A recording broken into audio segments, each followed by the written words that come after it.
자, 안녕하세요. 자, 오늘은 주택법인데 페이지는 지난주에 용어 정의 좀 했는데 오늘이 며칠이죠? 오늘이 23일인데 21일 날 개정이 됐어요. 지난주에 공부한 게 개정이 돼가지고, 그러니까 23일이니까 이틀 전에 개정이 돼가지고 용어 정의가 바뀌었어. 내가 잘못한 거 아니에요? 그저께 바뀐 거예요. 예. 그래서 우리 그 도시형 생활주택 할 때 용어 정의 할 때 우리 요거 했었잖아요. 우리 추억 그대로 남아있네. 예.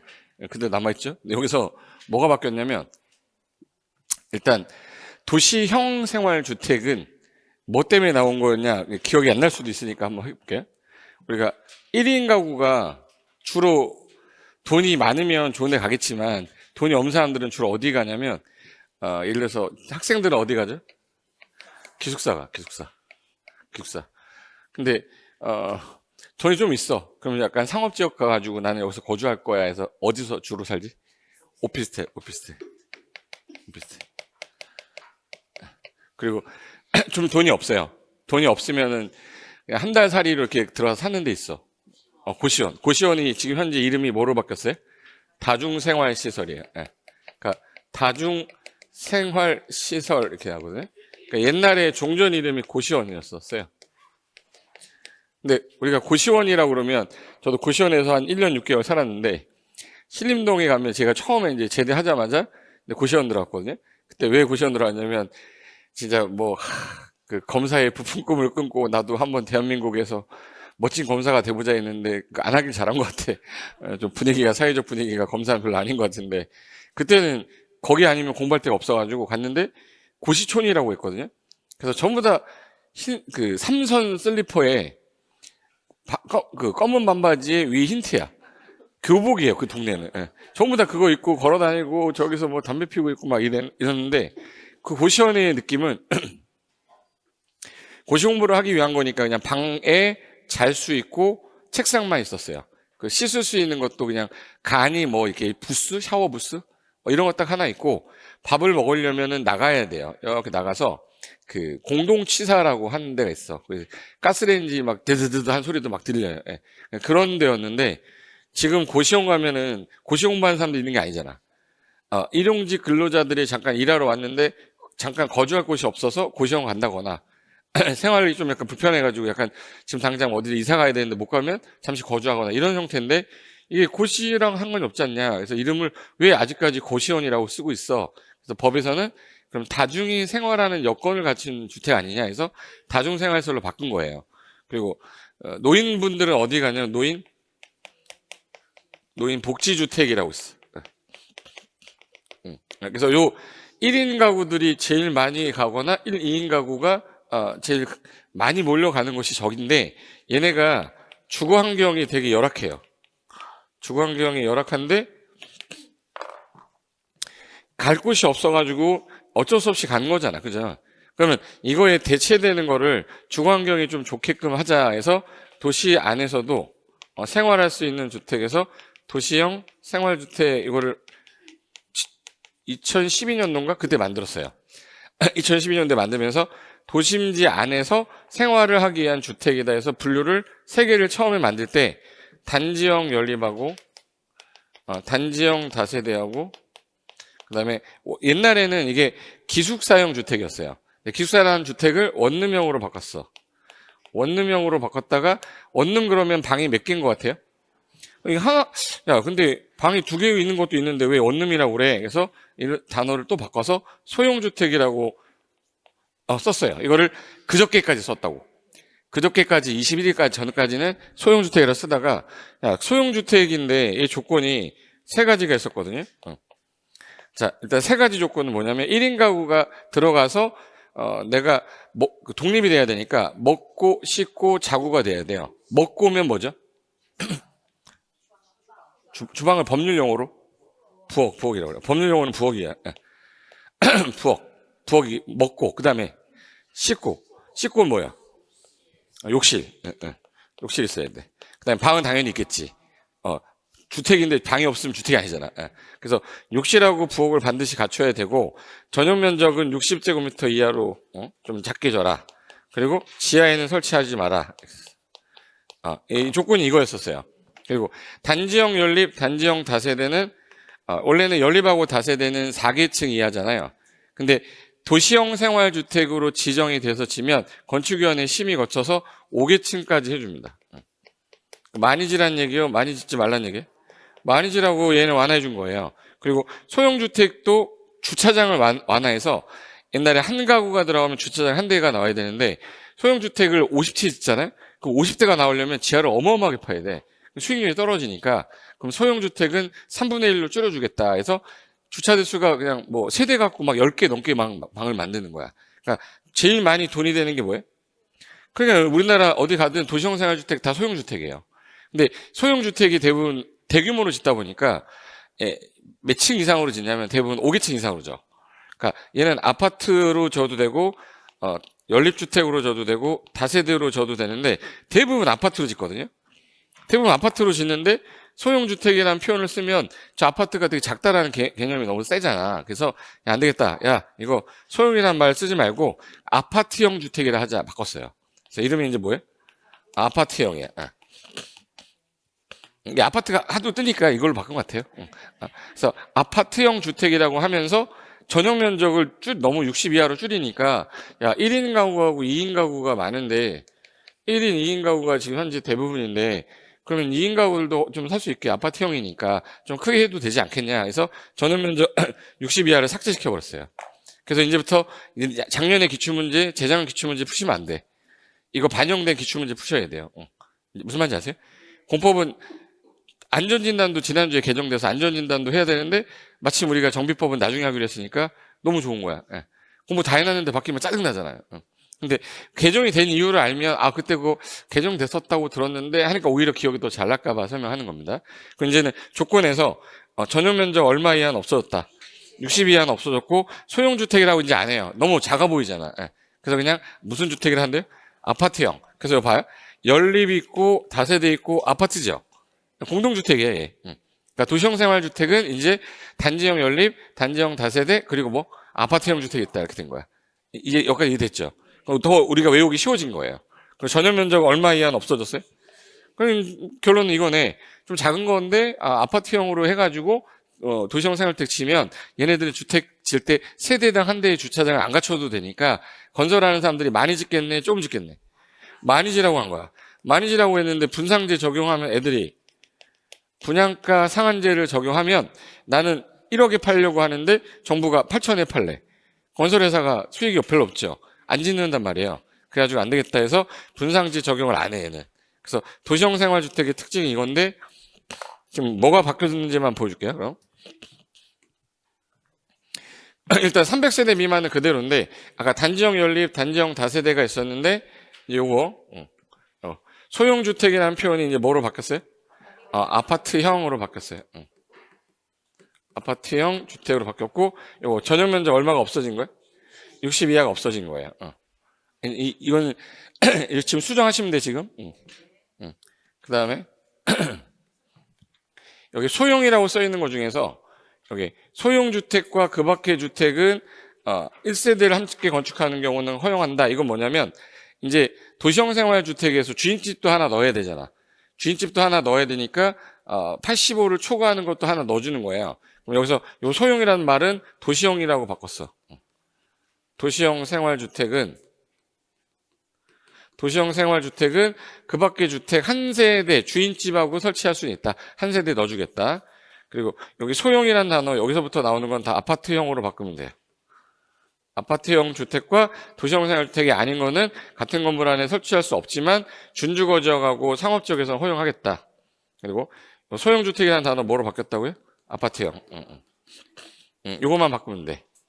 요거랑 시내노트에서는 요거 바꾸셔야 돼요. 시내노트는 거기 119페이지 있죠? 119페이지.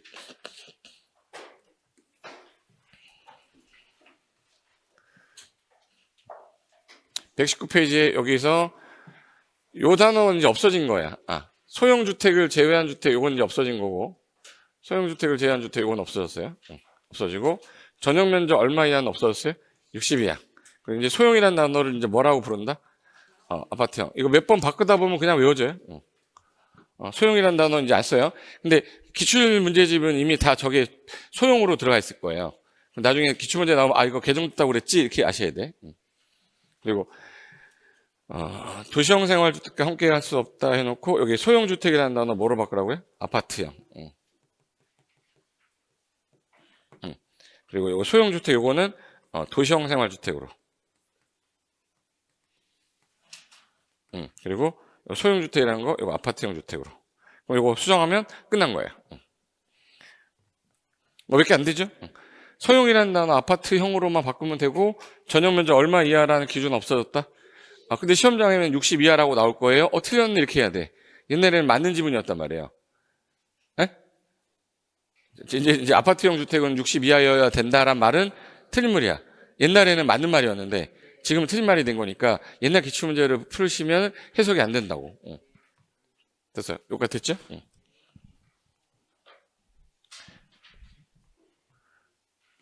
여기. 제가 왜 개정됐는지 제가 법제처 사이트 하나 보여드릴게요. 법제처 사이트에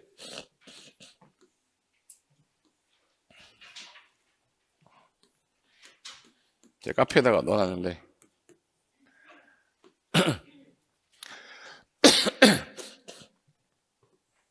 왜 개정되는지 설명해 줄게. 자, 저기 왜 이번에 1월 21일 날 이걸 왜 갑자기 시행령에서 바꿨냐? 제가 법하고 시행령하고 시행규칙 중에서 어느 게 자주 바뀐다고 그랬지? 시행령. 법률은 국회 통과를 해야 되기 때문에 자주 못 바꿔요. 그래서 시행령에 있는 것들 중에서 시행하다 보니까 불편한 거는 빨리빨리 바꿔요. 그럼 대통령이 공포하면 되잖아. 근데 대통령은 대신한 사람이 했어요. 그래서 무주택자의 주거안정을 자, 집이 없는 사람이 갈 곳이 없어서 많이 지라고 한 거잖아. 근데 그 국민주택 규모 85 이하로 지라고 하는 주택 중에서 세대별 전용 면적이 60제곱미터를 초과하는 도시형 생활주택 공급도 많이 짓기 좀 하자. 그래서 도시형 생활주택 유형 중에 무슨 주택이 있었는데 걔 명칭을 뭐로 바꾸겠다. 아파트형으로 바꾸겠다 이거야. 그리고 조건 중에 전용 면적 얼마 이하란 말이 자꾸 문제가 되니까 60 이하. 요거는 삭제. 요게 개정 취지인 거예요. 그래서 법조문에 있던 게 소형이라는 단어를 이제 뭘로 바꾼 거예요? 아파트형. 그리고 이제는 공동주택이 아니라 그냥 무조건 다 뭐야? 아파트야. 다 아파트. 그냥 소형주택이 그냥 아파트잖아, 이제. 그리고 세대별 전용 면적 60 이하가 뭐야? 없어지고, 요거만 생겼어요. 지하층, 아까 세대 설치하지 말라고 그랬고, 반드시 있어야 되는 거 2개. 욕실하고 부엌. 그거 빼곤 없어. 나머지, 여기 단지형 연립은 소형주택이 아닌 연립인데, 이제 소형주택이라는 표현이 없잖아요. 그냥 연립주택. 단지형 다세대는 그냥 다세대 주택. 이렇게 표현하는 거예요. 이걸만 바뀐 거니까 정리해 두시면 돼. 자, 이제 교재 보겠습니다. 그래서 요거 수정해 놓으시면 되고, 이거는 여러분이 아마 대한민국에서 제일 빨리 아는 사람일걸? 그저께 바뀌었잖아. 너 어떻게 알았냐? 저는 하루에 맨날 아침에 들어가는 게 법 개정된 거 있나 확인하러 들어가는 사람이라서 할 일이 없으면 들어가야지. 새벽 6시에 일어나가지고 할 일이 없잖아요. 그래서 여기까지 했고 거기 페이지는 238페이지로 기본서 돌아오세요. 자, 이제 용어 정의가 3개가 연달아 나왔는데 부대시설, 복리시설, 기간시설, 간선시설. 자, 시설이 지금 4개가 나왔는데 이게 부대란 말이 있고 복리란 말이 있을 때 내 머릿속에서 단어가 탁 하고 뛰어오르지 않으면 진짜 되게 헷갈립니다. 그래서 단지 안에 있는 그림으로 기억을 해야 되는데 단지 안에 그림은 이걸로 그려놨었지. 여기다. 신의 노트 120페이지에 있거든요. 피지 마시고 그냥 여기 보세요. 집에 가서 보면 돼. 너무 잘 해놨어. 봐봐요. 부대 복리 간선이라고 할 때 우리 아파트 단지 있죠. 단지에 건물을 주택을 지었더니 이거와 관련해서 다른 것들이 좀 필요하더라. 그래서 건물에 부수된다가 부대 시설이고요. 건물에 사용하는 사람들을 우리 아파트 사는 사람들을 입주민이라고도 하는데 소유자들 뭐 이런 사람들 있죠. 그러면 입주자들의 생활을 복되고 이롭게 쓰겠다라고 해서 만든 게 복리시설이야. 그럼 둘 중에 사람이 어느 거는 사람이 들어가는 거냐면 이건 사람이 들어가서 영위할 수 있는 거예요. 근데 부대시설은 건물에 딸려 있는 거라 얘는 그 사람이 없는 거야. 그래서 이거 없으면 문자 써놨죠. 그럼 사람이 있으면 뭐라고 부른다? 이거 안 그러면 부대가 157개인가 그러고요. 복리가 148개인가 그래. 148개 외울래요? 154개 외울래? 못 외우잖아. 그러니까 제가 하라는 대로 해야 돼요. 시험 문제에서 구분하는 거 된다니까? 복리시설 아닌 거 찾으래. 그럼, 나 이거 그 새끼 외우라 했는데. 그게 하면 안 되고, 사람이 들어있으면. 복리, 사람이 없으면. 근데 부대 시설 중에 특이한 놈 두 놈이 제일 잘 내요. 우리 공중부대란 말 들어봤어요? 부대하면 떠오르는 거 뭐 있어? 부대하면 찌개 하지 마. 부대하면 떠오르는 거 있을 거 아니야. 부대하면은 공중부대라고 떠올려야 돼. 무슨 부대? 공중부대. 혹시 여기 군대 갔다 오신 분 있어요? 저희는 구호가 충성이었거든요. 근데 부대마다 달라. 뭐 돌기역, 뭐 맹호, 뭐 단결 뭐 이런 거 있거든요. 저는 충성이었었어요. 그 위병소 앞에 가면은 저기서부터 대대장 들어오면 쫙 이 소리가 들려요. 대대장 왔구나. 자다 일어나가지고 막 청소하고 막 이랬는데 충성이라는 거 하고 다니는 분이 아파트 단지에 있어. 아파트 단지에 충성하고 다니시는 분 두 분 있어요. 누구? 경비 아저씨. 경비 아저씨 누구한테 충성하죠? 관리소장님한테. 예. 그래서 충성 2개 나오면 어느 아저씨요? 경비 아저씨. 그리고 이거 누가 받아줘? 관리사무소장님이. 예.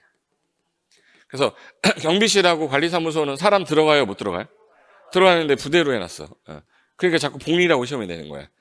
어린이 놀이터는 사람이 있으니까 복리. 맞죠? 경로당은 사람이 있으니까 복리.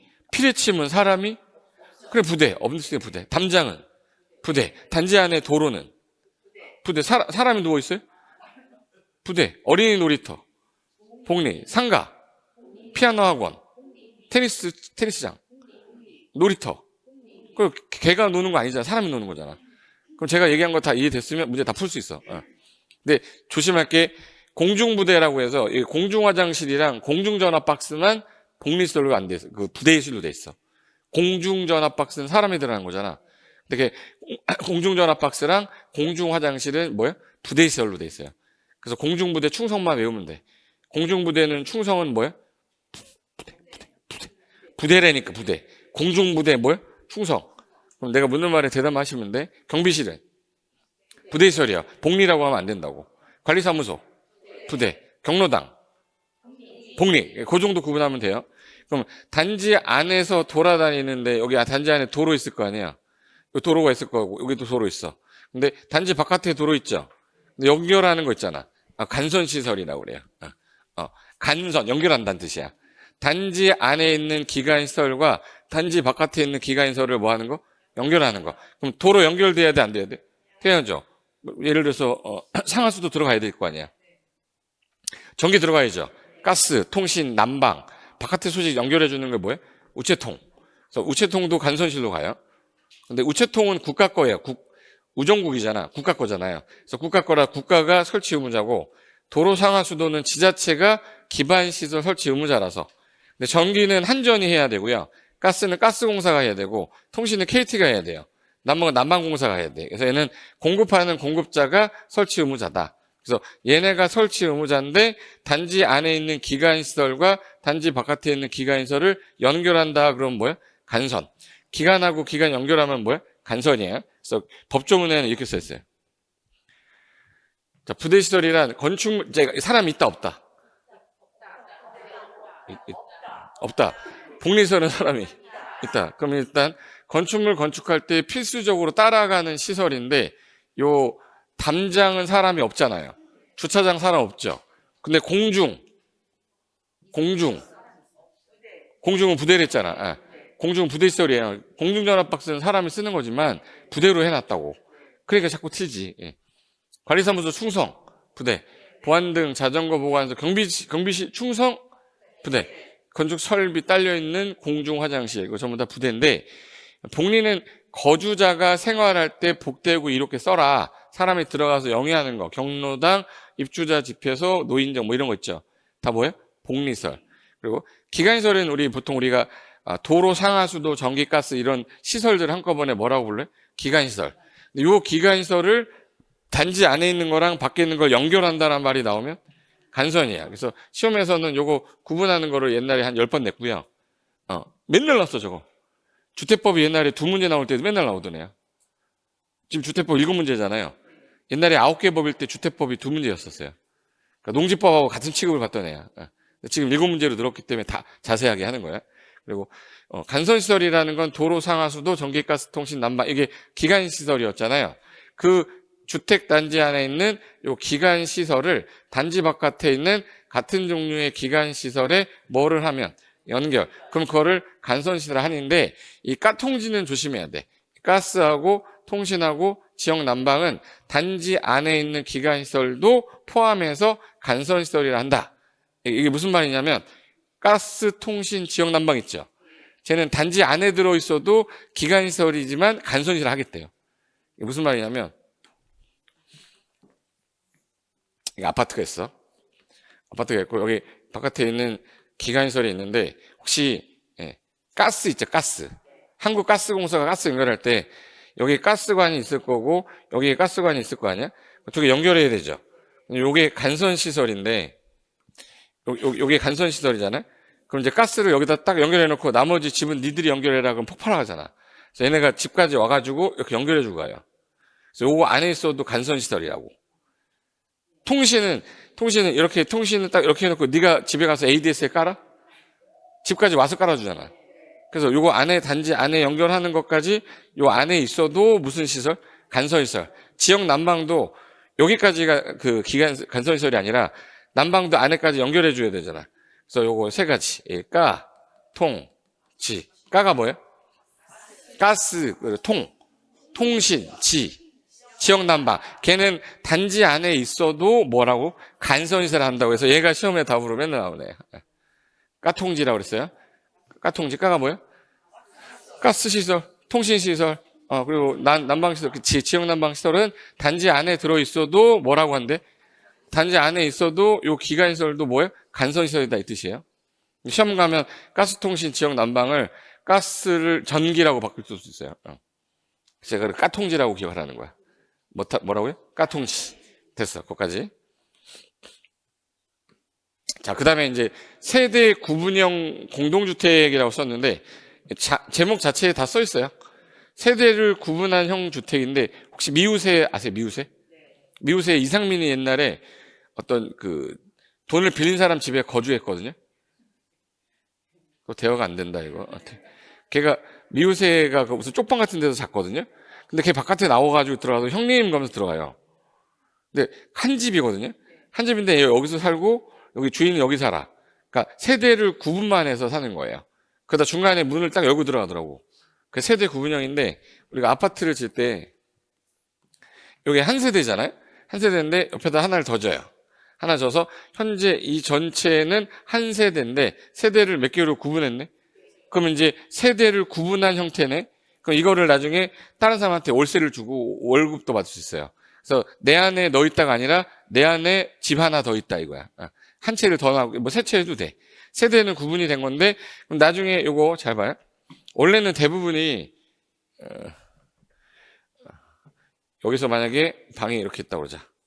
여기 아버지하고 어머니하고 같이 쓰셔. 여기 딸내미가 있고 아들내미가 있어. 아들내미가 있었는데 얘가 지금 현재 19살이야. 이번에 대학교 들어가서 군대 간대요. 군대 간다 그러면은 얘가 살던 방 있죠. 이게 남잖아. 이거 여기서 차가 난 거야. 남으니까 저걸 일시적으로 좀 다른 사람한테 쓰게 하고 좀 이용해가지고 월세를 받을 수 있지 않을까? 고민했는데 근데 고민하는 게 집에 들어올 때 일로 들어와야 되잖아. 일로 들어와서 일로 들어오니까 들어올 때마다 아저씨 있고 누나 있고 그러면 들어오기 좀 그렇잖아요. 얘네들끼리 밥 먹고 있을 텐데 얘 혼자 배고파. 밥 먹을 수도 없고 이렇잖아. 그러니까 구분을 따로 해가지고 여기 문 따로 여기 문 따로 하자. 문 따로 하는 거야. 현관을 따로 두자는 거야.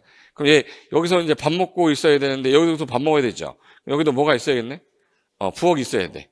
앞으로 주방이나 하지 마. 뭐라고요? 부엌. 어디 가서 법조문 써야지 우리는. 예. 부엌이 하나 있고 여기서 먹고 자고 해야 되죠. 독립이 되려면 여기서 씻을 수 있어야 되잖아. 뭐도 있어야 돼? 욕실 있어야 돼요. 근데 얘가 지금 현재 군대를 갔기 때문에 다른 애가 와서 살 거 아니야.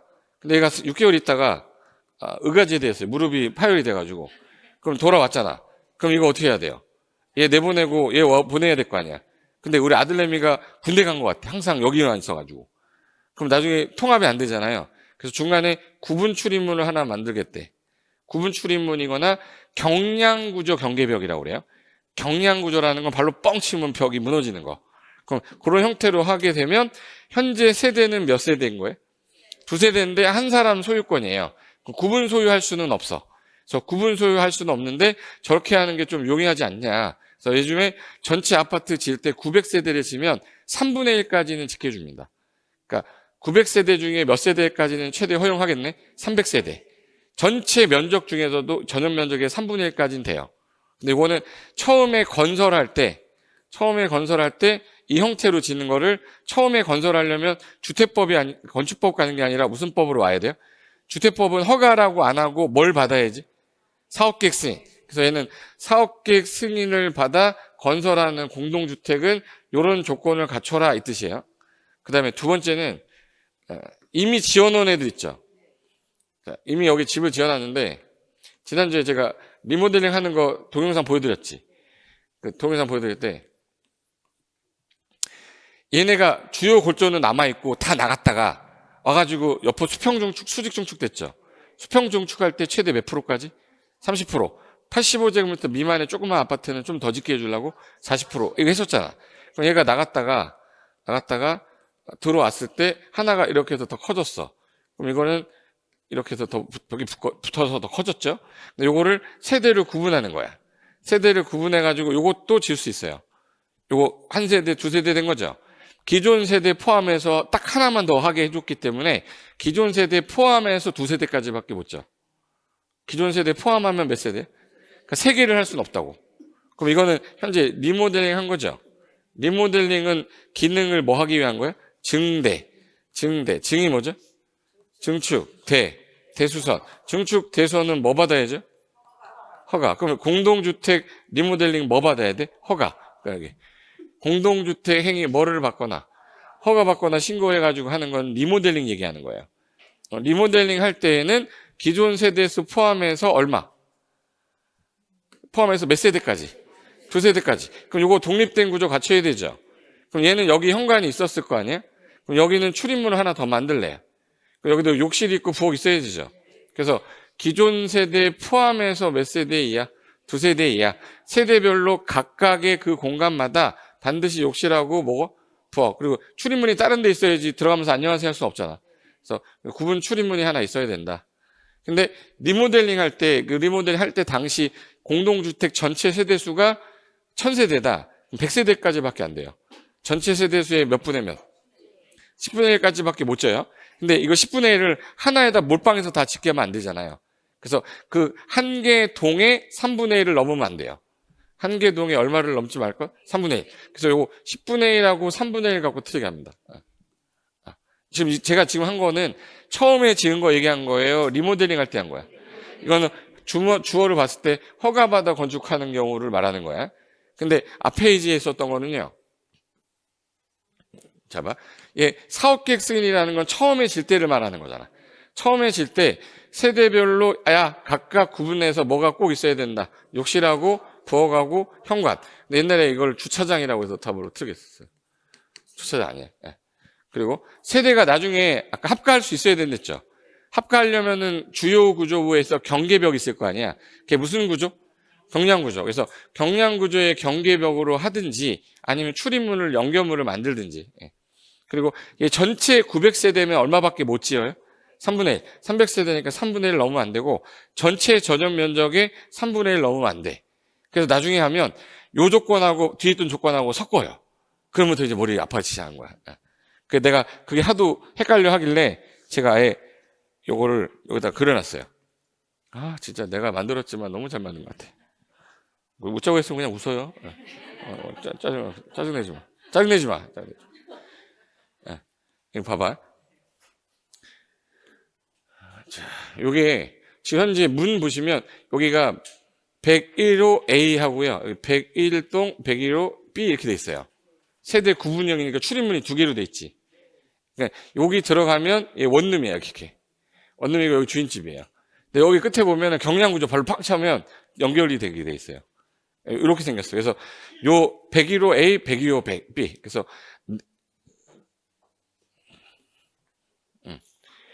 자, 월세 받는 아파트 내 집에 뭐 들어있다. 그 소리예요. 그럼 지금 현재 요거 구분이 된 거죠. 나중에 여기 경량구조 경계벽 있으려면 현관이 있어야 되죠. 여기 방 있어야 되고 욕실이 있고 부엌 있잖아. 이렇게 해놓은 건데 한 세대야 두 세대야? 두 세대지만 한 세대다. 그럼 구분 소유할 수 있다, 구분 소유할 수 없다. 근데 시험에서 구분 소유할 수 있는 이렇게 되는 거야. 저거 세 개로 쪼개도 한 사람 거예요. 구분 등기는 안 됩니다. 그러니까 분양 못 한다 이 뜻이지. 요게 저기 신도시 가면 이게 대부분 뭘로 쓰이냐면 수학 과외방, 영어 과외방 이렇게 써요. 그래서 애들 전부 다 아파트에다 데려놓으면 애들 그거 올라가서 그 쪽방에서 수학 공부하고 오는 거야. 왜냐면 상가단지에 있으면 주차 되게 불편하잖아요. 근데 아파트는 주차가 되게 편하잖아. 그래가지고 등록되면 뭐 자동차 등록만 해주면 거기 이제 뭐 이거 우리 교습소하고 학원의 차이점이 뭐냐면 교습소는 뭐야? 교습소, 학원. 여기는 학원이라 하잖아. 그러니까 한 과목만 가르치면 교습소라고 그래요. 근데 두 과목 이상을 가르치면 학원이라고 그래. 그래서 피아노 학원은 피아노만 가르치는 게 아니라 플루토 가르치고 바이올린 가르쳐요. 근데 피아노 교습소는 피아노만 하는 거야. 그럼 수학 교습소라고 그러면 뭐만 가르치는 거예요? 수학만 가르치는 게 수학 교습소예요. 근생분류상 교습소라고 그래요. 근데 수학도 가르치고 영어도 가르쳐. 그럼 뭐야? 수학학원, 영어학원이라고 그래요. 그러니까 여기는 다 교습소 같은 애들이야. 그럼 이제 내가 이거 왜 구분을 했냐면 헷갈릴까봐. 그래서 키워드는 뭘 현관편에 되냐면 여기 뭐 받았네? 사업객세. 요 단어 보자마자 처음 지었구나. 처음 질 때에는 조건이 세 개가 꼭 있어야 돼. 욕실, 부엌, 현관. 됐고. 그 다음에 나중에 합가시켜야 되죠. 합가하려면 어떻게 해야 되지? 여기 있어. 경량구조 경계벽을 있거나 연결문이 있어야 되죠. 그리고 얘는 전체 지을 때 전체 세대수의 얼마를 넘으면 안 된다. 3분의 1. 전체 전용 면적에 3분의 1 넘으면 안 된다. 요거를 가지고 여기 있는 지문을 살짝 갖다 놔요. 이게 헷갈리는 거야. 그리고 하나 더. 자, 처음에 이미 지어져 있었는데 리모델링 하면 리모델링 뭐 받아야지? 허가. 그럼 기존에 있었던 거죠. 그럼 기존 세대수 포함해서 하나만 할 수 있다며. 그러면 기존 세대수 포함해서 몇 세대? 그래서 기존 세대 포함하여 두 세대 이렇게 써 있는 거야. 시험장 가면 기존 세대 포함하여 3세대 이렇게 써 있어요. 제가 하나만 증가할 수 있다고 그랬잖아. 그리고 각각의 공간마다 얘도 독립이 돼야 되는데 기존에 현관이 있었는데 증축하면서 하나 더 만들었죠. 그래서 현관이라고 안 하고 얘는 구분 출입문 이렇게 해요. 그래서 욕실하고 부엌하고 뭐라고 되어 있네? 구분 출입문. 구분 출입문 이렇게. 그리고 얘는 지을 때 리모델링 할 때 전체 세대수가 몇 세대였어? 했더니 1000세대래요. 100세대만 해라. 그래서 전체 몇? 10분의 1. 근데 이걸 한 동에다 몰아버리면 안 되니까 각 동마다 얼마? 3분의 1을 초과하면 안 된다. 이렇게 된 거야. 이해됐어요? 그리고 나중에 구조, 화재, 소방, 피난, 안전 등 관계 법령에 당연한 거지. 안전 기준을 충족할 것, 불충족할 것. 그 누가 틀게 하겠어요, 이거? 그럼 틀게 할 때 여러분 딱 봤을 때 욕실하고 부엌하고 구분 출입문 여기 중에 단어 하나 바꾸거나 요 10분의 1하고 3분의 1인데 얘 3분의 1, 3분의 1이죠. 그럼 얘를 3분의 1로 바꾸는 게 문제겠네. 제 눈에 봐도 이거잖아. 하나 더 2세대라고 그랬어요? 3세대라고 그랬어요? 근데 그럼 하나만 연결 더 해주는구나. 기존에 있던 거에서 한 세대만 더 증축이 된다. 이렇게 기억하면 돼. 그래서 법조문에는 이렇게 써 있어요. 공동주택의 내부 공간의 일부를 세대별로 구분하여 생활이 가능하게 하는데 이 구분된 공간에 대해서는 구분 소유할 수 있었어요? 구분 소유할 수 없었어요? 근데 없는데 이걸 있는으로 하면 틀렸다. 있는 하면 틀려요. 구분 소유가 안 된다. 이렇게 하시면 돼. 그래서 시험에 쟁점되는 거는 여기다 써놨어요.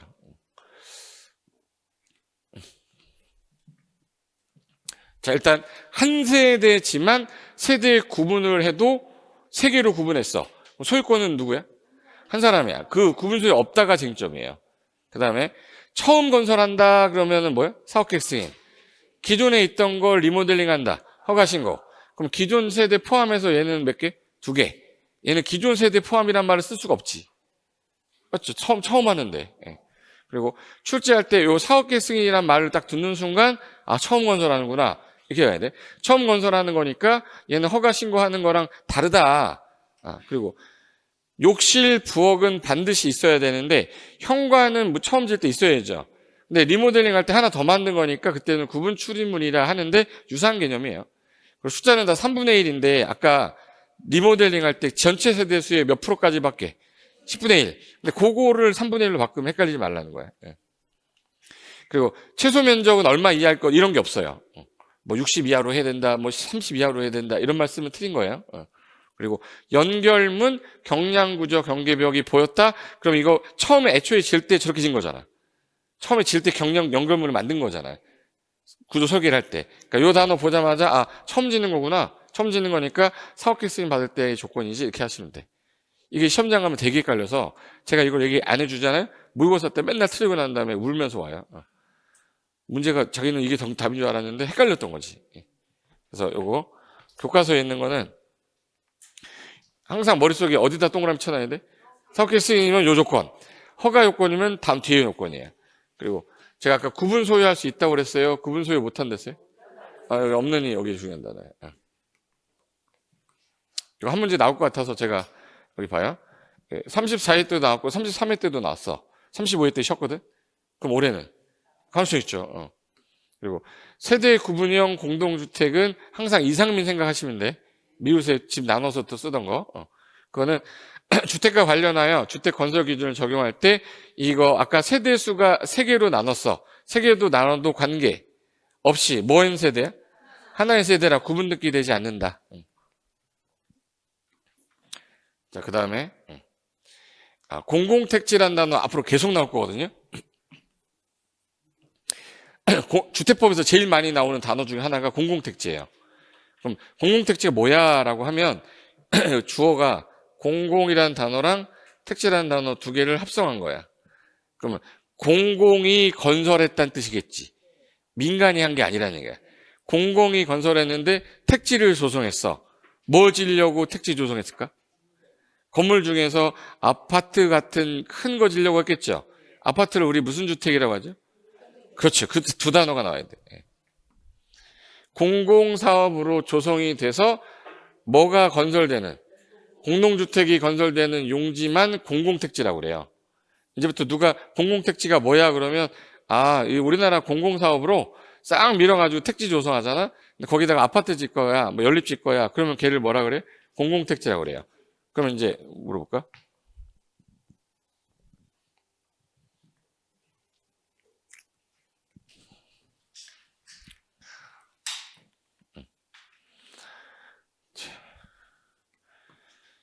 요거 하나 볼게요. 자, 공공사업으로 조성돼서 뭐가 건설되는 거야? 공동주택이 지을 땅이죠. 그러면 이게 도시개발 사업을 한 거야. 도시개발 사업은 공공사업입니까? 공공사업이에요? 사적 개발 사업이에요? 도시개발 사업. 응? 저 국가가 돈 벌려고 도시개발한 거 아니라고. 도시개발 사업, 도시 정비 사업, 택지 개발 사업, 공공주택 지구 특지 사업, 뭐 산업단지 개발 사업 다 국가가 공공 목적을 한 거잖아. 근데 이게 그걸로 조성이 된 거야. 조성이 됐어. 근데 여기 상가를 짓는데요. 이거 공공택지예요? 공공택지 아니에요? 아니죠. 단독주택 부지는 공공택지가 아니지. 공원은 아니지. 학교는 아니지. 아파트는 맞죠. 단독주택 아니고 상가 아니고 주차장 아니고 상가 아니고 아파트. 아, 그러면 결론은 공동주택 짓는 땅만 공공택지라고 한다고. 공공사업 조성되면 그게 다 공공택지라고 하는 순간 문제 틀리는 거야. 제 말은 공공사업으로 조성됐는데 무슨 주택이 짓는 게 목적이야? 그래서 여기 두 단어가 나오는데 사업의 종류를 10개를 외울 필요는 없다는 이야기 없어. 없고 무슨 주택이야? 공동주택이라고 그래요. 예. 그래서 대표적인 사업이 봐요. 국민주택 건설 사업, 대지조성 사업, 택지개발 사업, 산업단지 개발 사업, 공공주택지구 조성사업이 3기 신도시예요. 3기 신도시가 공공주택 조성사업이에요. 그럼 걔 나중에 아파트 지으면 그 땅 뭐라고 불러요? 공공택지라고 한다고. 상가지면. 공공택지라고 안 해요. 그리고 도시개발사업, 경제자유구역 개발사업, 혁신도시 개발사업, 행정중심 복합도시건설, 이게 세종시. 그리고 공익사업, 그리고 공공지원 민간 임대주택 건설에 따른 공급 촉진지구 조성사업. 다 그냥 들었을 때 공공상 같잖아. 중요한 거는 요 5번하고 6번이에요. 도시개발 사업 방식 아직 안 배웠는데 수용 사용 방식하고 혼용 방식이 있는데 그 중에서 수용 사용 방식만을 말한다. 여기서 환지 방식은 없다는 뜻이거든요. 왜 환지 방식이 없냐면 여기 땅을 수용을 한 거야. 여기를 환지 방식으로 한대요. 자, 도시 개발하는데 땅 소유자들이 있을 거 아니에요? 그걸 다 사버리면 뭐야? 수용. 이 땅값이 너무 비싸가지고 수용하기가 곤란해요. 그럼 소유자들을 내보냈다가 땅으로 교환해 주는 거야. 그게 뭐야? 환지. 그러면 대규모 아파트는 어느 방식이어야겠네? 그럼 여기 싹 밀어가지고 대규모 아파트 단지 지으면 되잖아. 그럼 이거는 공공택지 맞죠? 공공택지잖아. 근데 환지 방식은 A가 나갔다가 B가 나갔다가 C가 나갔다가 조성이 되면 얘네가 다시 받아. 그럼 이거는 아파트 아니고 단독주택이겠죠? 그럼 아까 공공택지는 무슨 주택 지을 땅? 그럼 얘는 아니겠네. 무슨 방식은 아니에요? 그래서 환지 방식 아니다가 맨날 답이에요. 그래서 여기 써놨어. 5번하고 6번의 경우에 환지 방식은 뭐 한다? 제외. 그럼 다음 중 공공택지가 아닌 거 고르시오 그러면 환지 써 있는 거 찾으시면 돼. 개념이 이해가 안 되면 저 단어로 외워야 돼요. 외우지 않아도 돼. 대규모로 조성해서 아파트 짓 거다. 무슨 방식 하겠네? 수용 방식. 환지 방식은 대규모 조성이 아니잖아요. 그러니까 공공택지가 아닌 거지. 그럼 이제 물어볼게요. 자, 공공사업으로 조성이 돼서 자, 이제 무슨 주택을 지을 땅입니까? 공동주택을 지을 땅이죠. 그럼 이거를 분양할 거란 말이에요. 그럼 분양받은 애가 H건설, 현대건설이야. 그리고 여기가 삼성물산이 받았어. 그럼 얘네가 여기다 아파트 짓죠. 그럼 어디 위에다가 짓 거예요? 공공택지 위에다 줬죠. 얘 분양 가격, 이거 땅 분양받을 때 비싸게 받았어? 싸게 받았어? 싸게 받았으면 땅값이 옆에 얘는 평당 100만 원에 받았는데 여기 옆에 있는 주변에 일반 토지는 500만 원인 거예요. 평당 500이야. 그럼 건축비는 평당 둘 다 예를 들어서 한 500 들었다. 예를 들어서 얘도 500 들었어. 그럼 얘 평당 얼마에 분양하고 600. 얘 평당 1000. 1000에 분양해야 되는 게 맞죠. 근데 이것들이 분양 가격은 건설회사가 마음대로 책정하는 거잖아.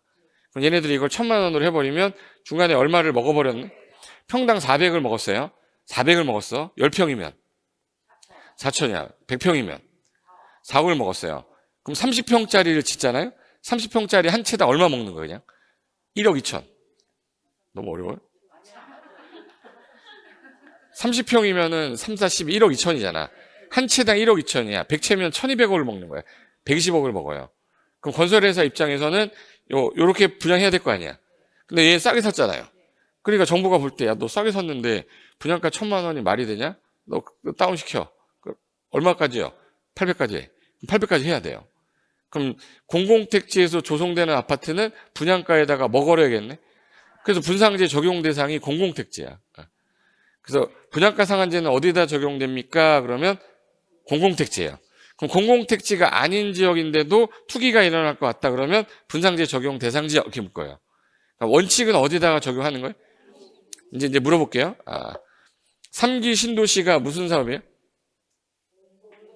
공공주택. 그럼 우리 서울시 외곽으로 하남시 있죠? 남양주 뭐라고 하죠? 남양주 신도시. 왕숙지구. 하남은 뭐라고 그래요? 교산지구라고 그래요. 아는 게 한 개도 없어요. 여기 고향은 뭐라고 하죠? 고향? 창릉지구라고 그래요. 부천은 뭐예요? 대장지구라고 그래요. 그럼 요 3기 신도시잖아요. 이게 무슨 사업이에요? 공공주택지구 조성사업이야. 그럼 저기다가 이제 싹 조성하고 나면 땅 팔겠죠. 일반 그 건설회사한테. 그럼 쟤네가 여기다 아파트 짓 거 아니야. 저기서 짓는 아파트는 전부 다 공공택지에다 진 거죠. 그럼 쟤는 분양가 상한제 받겠네? 여기 이 3개, 4개 중에서 제 주변에 아파트 가격 제일 비싼 데가 어디야? 하남이지. 오자마자 잠실이잖아. 그럼 얘 아파트 현재 18억, 19억이야. 20억이라고 하자. 얘는 아파트 10억이에요. 그럼 요 아파트 분양받는 거랑 하남 교산지구 받는 거랑 어느 게 가격이, 얘도 8억의 분양, 얘도 8억의 분양이야. 얘는 나중에 몇 억대요? 20억대. 얘는 몇 억대? 10억대. 2억 차이 있는 얘는 12억이잖아. 어디다가 청약 넣어야 돼요? 하남은 무조건 박 터집니다, 이번에. 청약을 하면. 지금 제가 무슨 말인지 아시죠? 분양가 상한제를 적용해놨기 때문에 가격이 싸단 말이에요. 싸니까 내가 청약을 넣더라도 어디다가 넣어야 돼?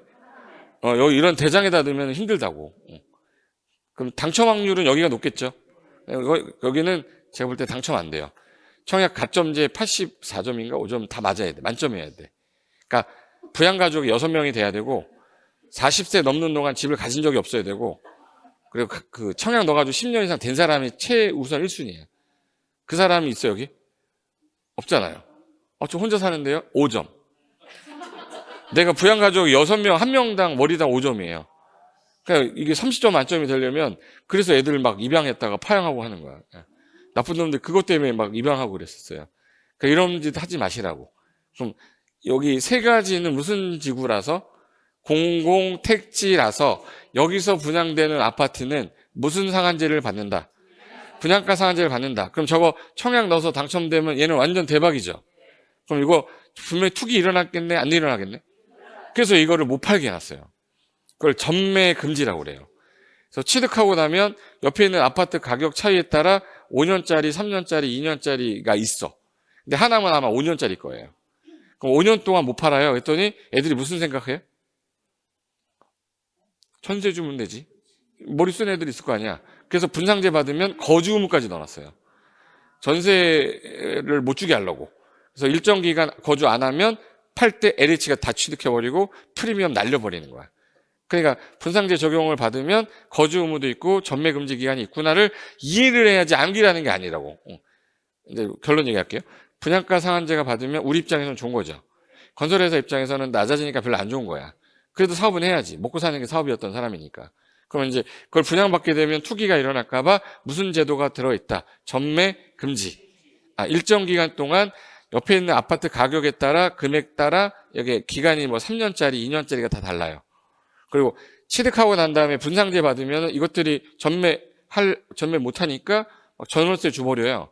그래서 안 되겠다. 거주 의무 기간 동안 갖추지 못하면 못 팔게 해놨어요. 그래서 거주 의무도 있다. 이 두 개는 기억하시면 뒤에 분상제 나오면 그때 제가 했던 얘기 기억이 나야 돼. 여기가 무슨 땅이라고요? 그렇지. 공공택지라고. 무슨 방식은 아니다. 환지 방식은 왜 아니에요? 그러면 얘는 단독주택 부지잖아. 분명히 공동주택 질 거라고 했는데. 그러니까 환지 방식은 아니다 기억하시면 되고. 그 다음에 주택단지라고 되어 있는 거는 뭐냐면, 여기 봐요.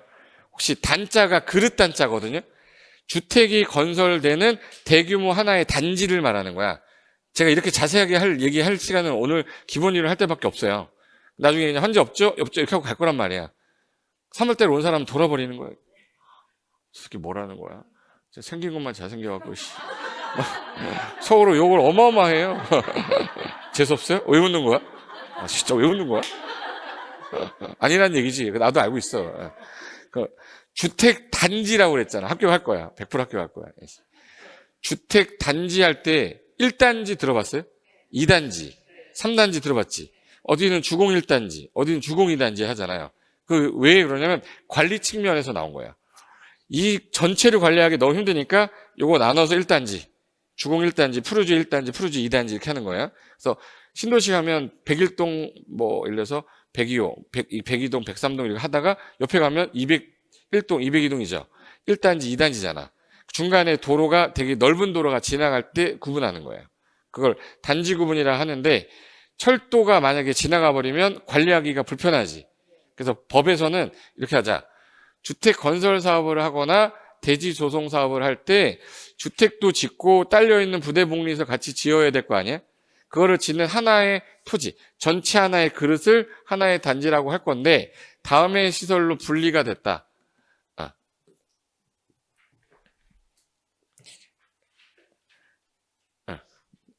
올라갈까?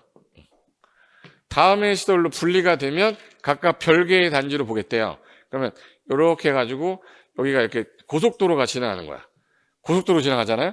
그럼 여기 아파트도 있고 여기 아파트가 있어. 그럼 요거 관리하던 사람 있을 거 아니에요?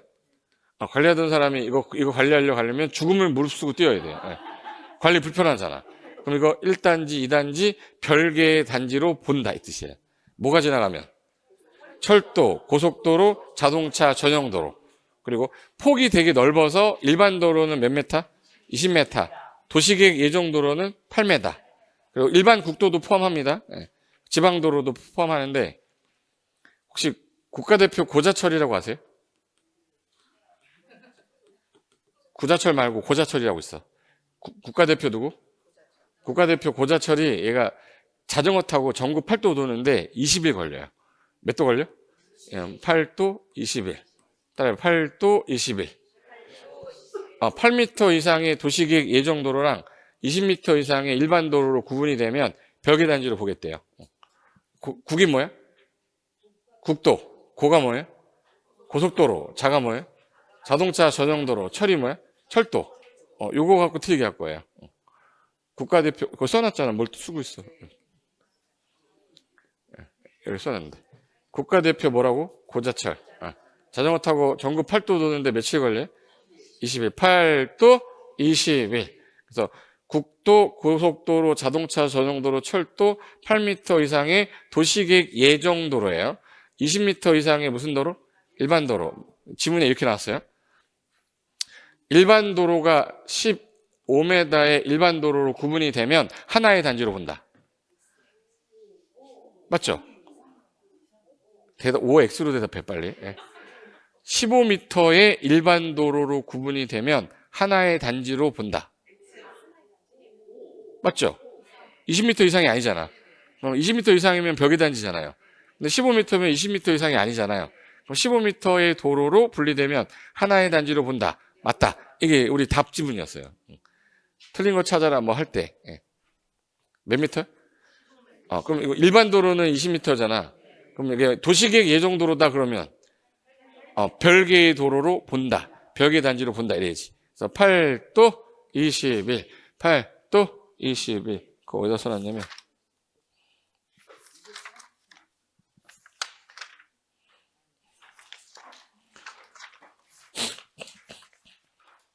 나중에 볼게요. 여기 봐요. 진도 끝내버려야지. 여기서 아까 건축법에서는 건축주라고 하고 주택법 가면은 얘를 사업주체라고 그래요. 그럼 사업을 하는 주체인데 얘가 사업계획 승인 받고 나서 얘는 허가받는 거죠. 착공하고 난 다음에 저 쓸게요. 나중에 얘는 사용 뭐 받았지? 승인. 승인인데 여기는 사용 뭐라고 그랬죠? 사용 검사. 지난주에 안 했나? 했는 것 같은데. 주택법이잖아요. 주택법에서는 뭐 받아서 사용검사. 건축법은 사용승인. 이걸 만약에 똑같이 쓰면 무슨 법 받았는지를 모르잖아요. 그래서 구분한 것 뿐이지 같은 뜻이에요. 죽은 시체를 뭐라고 그랬지? 사체 말고 좀 어려운 말로. 그 주검. 그분의 주검 앞에 죽도록 울었다 그러잖아. 주검. 주택법은 검사라고. 주택법은 뭐라고? 검사, 주검. 당신의 건승을 비원한다고 그러잖아요. 건축법은 승인인데 나중에 이거 두 개 바꿔서 낸 적도 있어요. 주택법상 사업계획 승인을 받고 난 후에 건설공사가 완료되면 사용 승인을 받아야 된다가 틀렸다고. 왜 틀렸어요? 사용 검사라고 한다고. 그러니까 주택법은 주검, 검사, 건축법은 건승, 사용 승인. 그렇게라도 기억을 해두라고. 됐어요. 그 하나랑 요 사업 주체는 국가도 아파트 질 수 있고 지자체도 가능하죠. LH공사, 지방공사 다 가능해. 등록한 건설 사업을 하는 사람, 대지조성 사업하는 사람, 주택건설 사업, 대지조성 사업을 시행하고 있는 사람, 민간인들 다 포함해서 한꺼번에 부를 때 뭐라고 한다? 사업주체. 그러니까 건설하는 사람을 이 법에서는 사업주체를 하는데 얘네들 같은 경우는 공공성이 있는 애들이죠. 공공성이 있는 애고 민간 S건설, H건설 얘네는 민간이잖아. 얘네들은 수용 권한을 못 줘요. 근데 얘는 공익사업하는 경우다. 국민주택 건설하겠다. 그럼 쟤네들한테는 수용 권한 줘야지. 그래서 현대건설이 아파트를 수용한다 이런 말 들어봤어요? 현대건설이 아파트 지려고 땅 수용 못 하잖아. 그래서 나중에 알박기가 나오고 매도 청구가 나오는 거예요. 그러니까 민간은 수용을 할 수가 없다. 근데 공공인 사업 주체의 경우에 국민주택을 건설한다고 하면 토지 소유자가 안 판다고 그래도 강제로 뭐 할 수 있다. 수용할 수 있고 수용 보상금 주고 나가야지. 공익사업을 위해서 수용할 수 있기 때문에. 그리고 단독문제로 나중에 조합이 나오는데 되게 잘 나와요, 조합. 그래서 조합의 뜻이 뭐냐면 여러 사람이 모여서 같은 뜻을 갖고 사업을 해보겠다고 세운 회사예요, 회사. 그래서 많은 수의 구성원이 야, 우리 사업계획서 받아가지고 주택을 한번 마련해볼까? 아니면 뜯어고치는 거 뭐죠? 리모델링 해볼까? 그러려면 결성하자. 뭐를? 조합을. 그 중에서 동네에 있는 사람들이 모여가지고 집을 마련해보겠다. 그게 뭐예요? 지역주택조합이에요. 동일한 직장의 근로자, 법인들이 소속하는 사람들이 모이는 거 직장주택조합이에요. 그리고 이 아파트 오래돼서 우리 리모델링 하자라고 해서 리모델링 하기 위해서 설립한 조합, 리모델링 주택조합이에요. 그래서 이 세 가지가 있는데 그 중에서 제일 시끄러운 게 지주택이에요. 지역주택조합은 무조건 가입하지 마세요. 혹시 가입한 사람 있나? 심한 말 해도 돼요? 네, 있어, 안 돼. 가입하지 마, 그냥.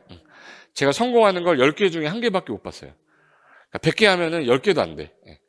성공률이 높지 않기 때문에 지역주택조합 가입했다가 아들내미가 1살 때인데 대학교 가는데도 그대로 있는 데도 많아.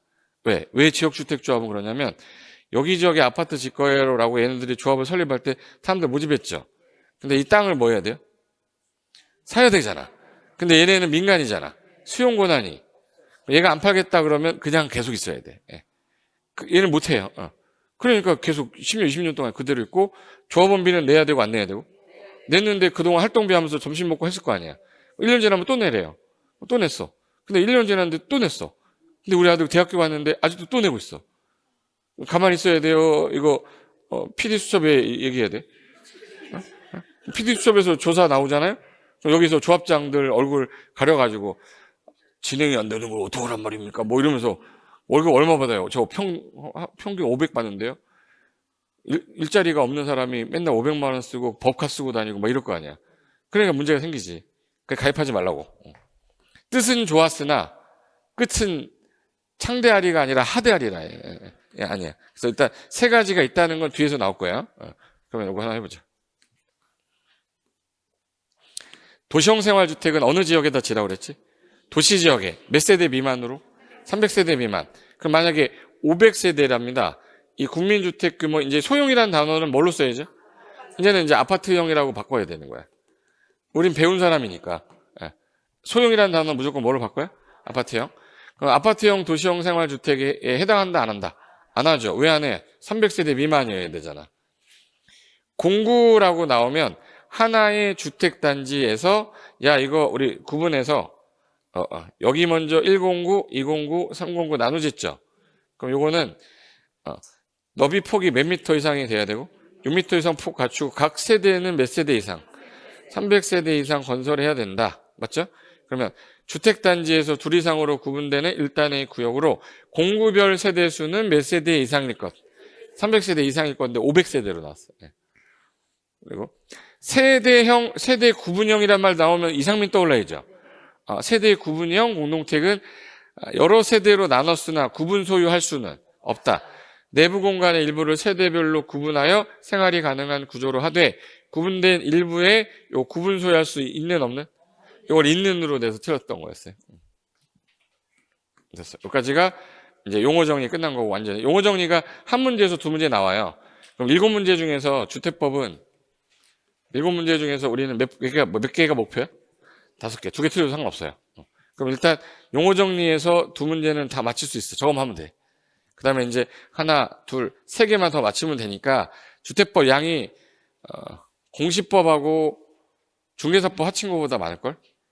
근데 그걸 다 할 필요는 없잖아요. 그러니까 나올 수 있는 거 위주로만 정리 제가 하면 되니까 요 3개 더 플러스해서 맞힌 다음에 너무 어려운 건 버려도 돼요. 거기에 스트레스 안 받고 우린 정확하게 5개. 건축법 5개. 10개. 그리고 우리 국토기획법 12개 중에서 10개. 그럼 20개죠. 그럼 우리 목표 달성. 개발법, 정비법, 농지법 하나로 쭉 찍어도 4개는 맞아요. 내가 찍으라는 걸로 4개 찍어야 돼. 예. 그럼 4개 찍으면 일단 24개, 60점이에요. 그러니까 개발법, 정비법에다 정신을 온통 넣어가지고 하는 것보다는 맞출 수 있는 거를 많이 맞추는 게 더 좋아요. 예. 잠깐 쉬었다가 사업 주체 등 들어갈게요. 잠깐만 쉬겠습니다.